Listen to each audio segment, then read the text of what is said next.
Hi sewing friends, it's Erin from SEWCIAL, and today we are going to read La Maison Victor sewing magazine together. La Maison Victor is a Belgian sewing magazine. They did an English edition last late summer or fall, and is kind of a pilot to see if there was interest for English language readers, and there was. And it seems as though this March issue is the beginning of regular English language publication. I picked this up at Joann.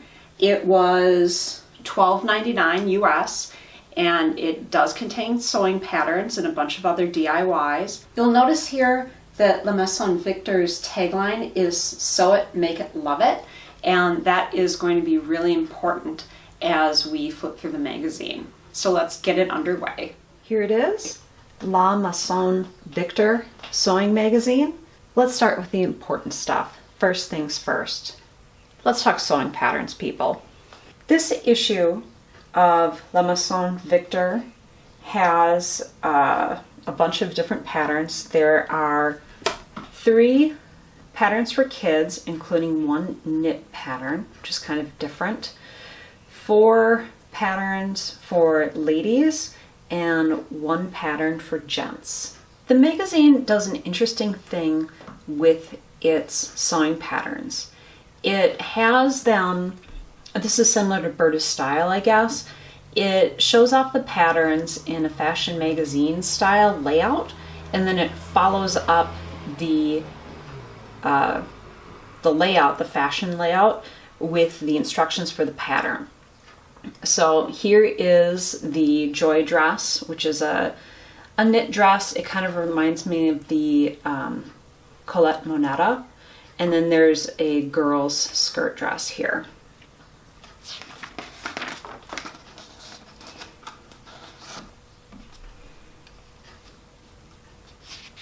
The girl's dress, for the record, is called the Picha. Very cute, got a flat lay. Very on trend. And here are the instructions for the girl's skirt. So you've got your tech drawing, goes through what materials you need, what the pattern pieces are, your seam allowances, your cutting layout. And then this, I think, is very cool. La Maison Victor has illustrations for each sewing step of your pattern, and they look really nice.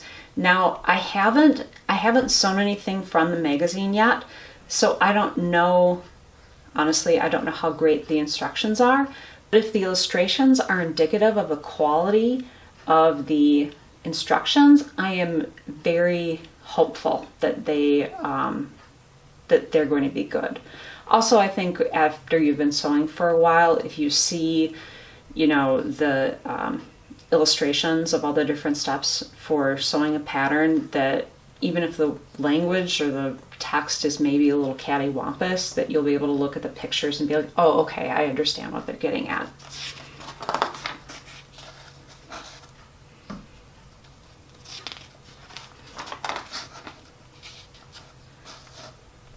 So here's the that knit dress, just kind of solo. And then the instructions start for the knit dress. I mentioned before that the magazine's motto is "Sew it, make it, love it." And that's how they organize content. And I wanted to give you some examples of what I'm talking about.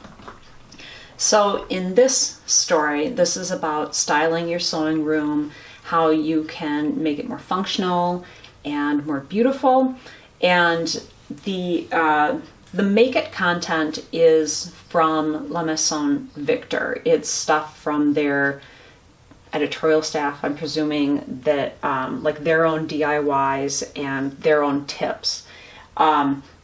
So this is the magazine's take on how to level up your sewing room, and that is just very, very cute.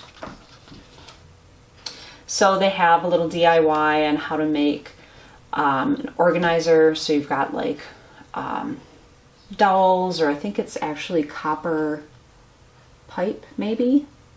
But you know, like the little Oregon, the pegboard, ribbon holders, storage tins, so it's like some upcycling sort of a thing. Like upcycling seems to be kind of a theme in the magazine, like part of their philosophy. These cute little clothespin bobbins, so cute, kind of gives me a Martha Stewart sort of vibe with how like bright and light the look of it is for this whole how-to spread. This is another Make It feature. I think this is really cool. La Maison Victor makes from its readers. So if you do a magazine make and tag it La Maison Victor, they could pick it up off of your Instagram feed and show it in the magazine. I think that's really cool, where you can see it on different people and how they styled it and different bodies. I think it's always fun to see the same pattern on lots of different people.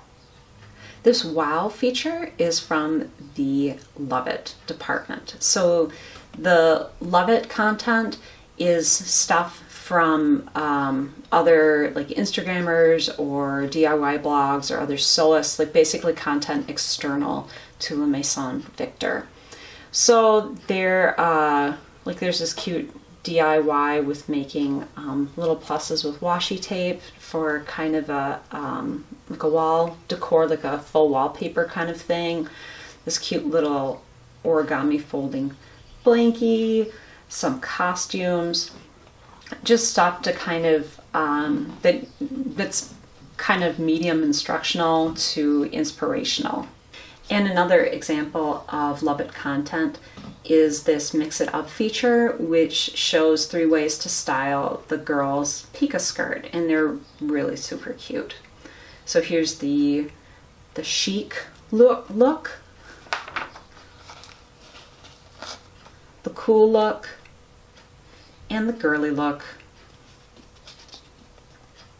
Who knew that little skirt was so versatile, right? The magazine also features a couple of cute full-page posters that I think would be super sweet to tear out and slap in your sewing space. Here's the other mini poster. Really cute illustration.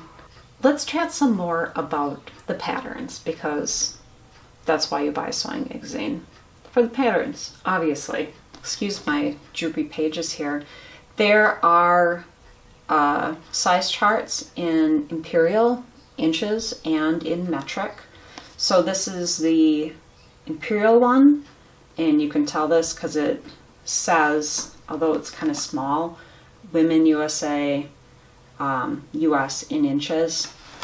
And then there is the metric one back here in centimeters.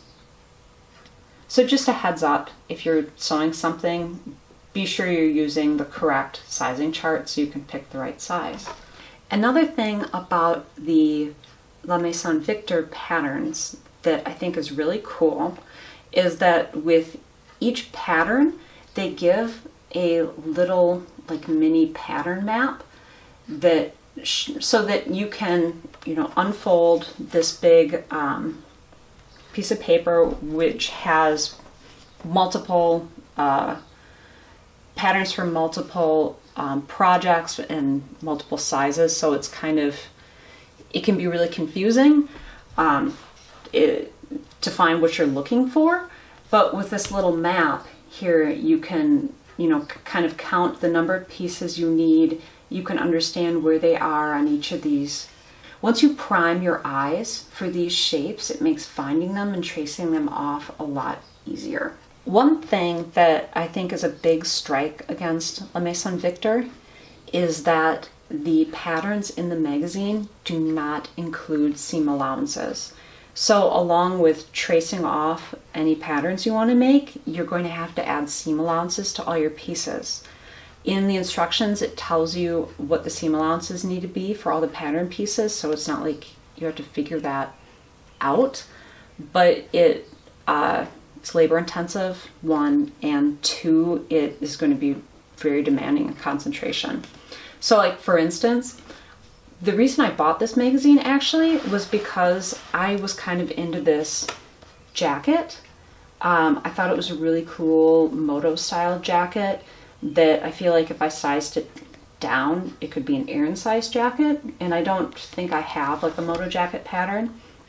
Plus, I'm a sucker for sewing magazines, and I was like, well, why don't I just buy it and see what it's all about? So, as you can expect, this jacket, the Omer jacket, has a ton of pattern pieces. Look at this. So, should I actually go ahead and make that jacket? I am going to need to trace off all the pieces and then add a seam allowance to all of them. And you can see it's pattern pieces A through O. So I'm normally team trace, so that like doesn't really throw me off my game, but I've never had to add seam allowances like that before. And I think it's just going to be something, if I do get around, when I do get around to making that jacket, I think it's just going to be something that I tackle in chunks to make sure I don't, do too many pieces at once and then have a brain fart and put the wrong seam allowance on the wrong pattern piece, which I could totally see getting fatigued,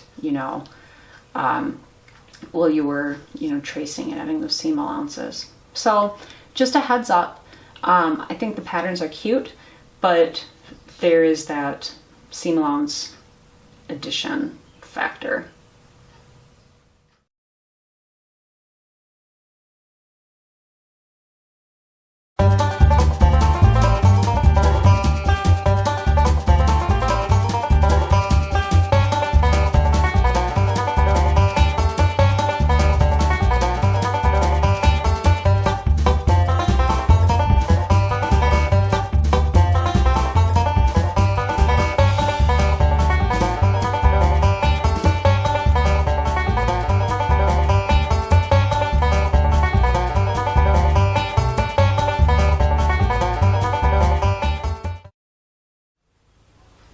I hope you enjoyed reading La Maison Victor with me. I would like to hear from you if you've picked up the magazine yourself and what you thought of it, if you've made any La Maison Victor patterns. Please let me know how they went, and let's talk about this magazine for a little bit. Thanks for watching. See you soon. Bye.